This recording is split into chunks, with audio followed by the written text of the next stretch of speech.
So I know it's been a long time, and let's get started. I don't really have much time. I'm in the hospital again, everybody. Isn't it great? I took all my stuff out. I'm actually about to go home. I didn't want to do this while I had all my wires in, but I took my IV out. You see the scar and all the tape, and I had my biopsy for my psoriasis, which I have a little band-aid. It really wasn't anything. It was a little flipping hole, but the way she did it was really cool. But I have stitches. It itches.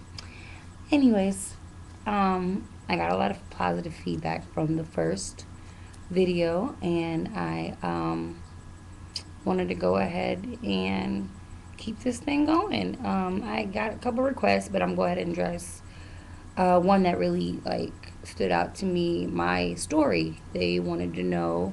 I really don't know who asked that, but they wanted to know exactly when I got lupus, when I was diagnosed, how did I take it, how it's affected my life, and we'll get into that somewhere down the line of lupus and how it affects my job, or lupus and how it affects my relationships with family or personal relationships or anything. But as of just the base story, I was diagnosed with lupus when I was 20. I'm 21. Um, it was in, I want to say late September, early October, because I was admitted into the hospital in late September. But it took them about a week and a half to realize that I had lupus. In that first week, they realized that I had pneumonia, which is what I'm in the hospital for right now. Um, they, I had fluid around my lungs and my heart, and it was stopping me from breathing, my heart from beating, and just a lot of complications. Um, but my family is a very healthy family. Growing up, we were never kids that got like ridiculous. It's like never hospitalized for anything. Apparently, I had a lot of health complications as a baby, but during my life, I have yet to be hospitalized for anything. So I mean, we never missed school for being sick or none of that. We were, you know, if I missed school, it was because I was being a bad child. That wasn't until high school. But um, if we missed school, it had to be for a good reason because my mom was not having those games. So yeah, it was a big surprise, and I want to say around I was not around my 20th birthday, even before then. My birthday's in July. Around June and a couple months even before then, I was having these pains and my joints were hurting, and I didn't know why. It was hurting to take deep breaths, and I didn't know why. Um, my hands started getting bigger, and I didn't know why. My feet started bigger and getting bigger. I didn't know why. I started getting bigger, and I didn't know why. And I'm thinking, am I eating? I was going through a kind of a rough breakup at the time. So I'm figuring, am I depressed? Am I eating too much? Am I making myself big? What's going on? What am I doing? I need to stop doing this. So I wouldn't eat anything because I thought I was eating my depression, and I wasn't. I wasn't doing that. I just got bigger because of the inflammation from my lupus, which I didn't know I had lupus at the time. So I was actually walking around with pneumonia and lupus for about, let's see, um, May, June, July, August, about 4.5 months. I want to say 4 months because I'm not even sure. I really don't remember if I knew in May or not. But definitely in June and July and August, I knew. August, I did not leave the house. I didn't leave the bed. I was in oops, my bad. I was in the hospital, I mean, not the hospital, the bed, just, they had no idea what was wrong with me at the hospital. They kind of just blew it off.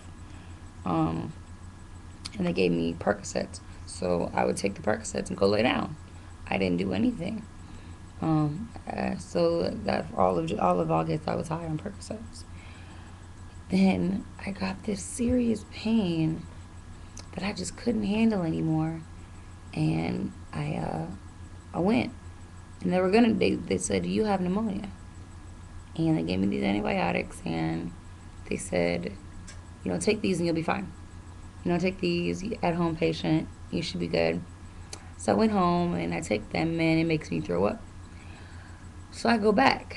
And they go, you have a lot of fluid on your lungs. We're going to need to drain this fluid. We're going to have to admit you. They didn't do this before? They didn't see this before? No. So now they take their time with me. They check everything with me because they missed it the first couple times. So, yeah, I'm there. They do their, whatever that process is called, something where they stick a really big needle in my back and my lungs, and they drain all the fluid out. And I felt so good when they did that. I could breathe. I was wheezing trying to breathe, struggling trying to breathe when the fluid was on my lungs. I was just trying and I couldn't do it. When they took the fluid out, I could breathe, and I was excited about it. It still hurt, but I could breathe, and I was happy about it. But about 2 days after that, I'm thinking, hey, I'm going to get better. I'm not going to be swollen anymore. I didn't know that the swelling was from lupus. I thought it was from my pneumonia. But I was like, I'm not going to be swollen anymore. I'm going to got my energy back. I'm going to be able to, do things again. And this tall German lady comes in my room from rheumatology. And the whole time she was telling me my joint pain was from arthritis, rheumatoid arthritis. I'm like, at 20, I have arthritis? Rheumatoid arthritis? Really? Yikes. I feel so old. But she was like, so we purposely thought that you had rheumatoid arthritis, which we're not fully right about that. You do have a form of it, but that's not the only problem. You have lupus, and what lupus is it's an autoimmune disease that's causing the swelling and the joint pain, and it's your immune system is attacking your organs. I'm like, I'm so high on everything they've given me that I'm like, okay. Anything else? I didn't register. So once I kind of calmed down and she came back in the room, maybe I want to say like the next day, I was like, I'm sorry, I didn't understand anything you said yesterday. What did you say? And she explained it again to me, and I started to just cry. I was fine with it. I didn't start crying until she told me there was no cure. That's when I felt like I had no hope. But I had some very good friends in there with me when I found out, and they changed it. I think friends are definitely a big part, as I said before in my previous videos, and I'll keep saying through any video you see. Support and family and just people around you, period, to give you words of encouragement are a big part of it. I think had they not been there, I would have been a different person. I would have not been so okay with it. Crying here, you guys. I had some, good friends from my job. Actually, I didn't expect them. I never told them. I'm such a private person. I don't tell people anything. And that's why this whole starting to talk about this lupus thing, making these videos is a new project for me. So, yeah. I had people, I was a handful, about 6 or 7 people from my job. And they came, shout out, I guess, to our whole little Fitch crew, Abercrombie and Fitch, 648, Mayfair. Hey guys, you know, greatest Abercrombie of them all. We are what you wish to be. Let me stop. Uh, yeah, but it was all started from one very special young lady, Miss Laura Borda. She was really the one who like rallied everybody, and my manager, Miss Gina, and she came, and a couple other people came. Mike came, Jasmine came. Um, who else came that day? Tess came. Oh, so long ago. They bought me, they bought me a coloring book, and they bought me crayons and a leopard print snuggie. I will never forget this. I love this snuggie. And I don't do. It was hilarious. They bought me a leopard print snuggie and two of the biggest bags of candy you could ever see, and it was a really big bag of Starburst and a really big bag of like chocolate mix, like Snickers and Milky Way and Twix all together. And I guess because it was a week before, it was the same month as Halloween, Walgreens had all this Halloween candy going on, so that's what they got. I think they were just randomly shopping in Walgreens and just picked up crap, and it was great. We had a ball the whole time. Periodically, somebody from my job would come and sit with me before they go to work or after they get out of class. Lower than most, you'll watch Zoolander. But again,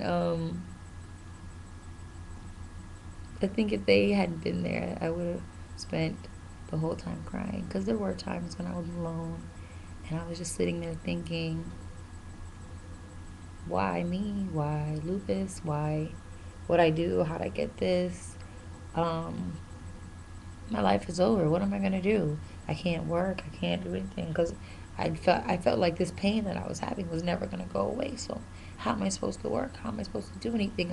I'm not even 21 yet. I'm just becoming an adult. I haven't even gotten to live my life. How am I gonna do this? Am I ever going to be independent? Can I start my life? How am I gonna do this? And I would just sit there for hours and cry. The nurses would come in and, hush, baby, it'll be okay. And it was just not a good time in my life. But you'll get over it. Not as long as you get over it. You work through it. You deal with it. You understand that it's a part of not life, but a part of your life. And there's nothing you can do about it. So you might as well make the best of it.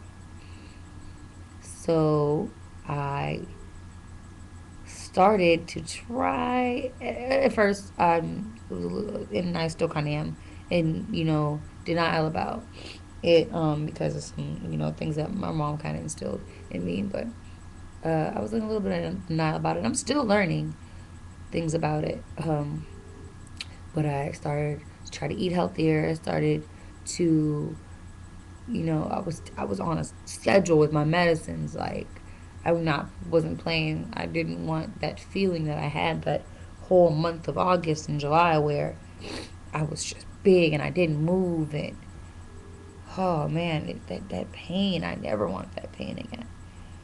I was 20. I desperately wanted to start my life. But yeah, you like I said, you realize that it's a part of your life, and to make the best of it. And as of now, I'm 21. I've had lupus for a year and about a half now. I'm okay with it. Does it hurt to talk about it sometimes? Yes. No. Um, I don't.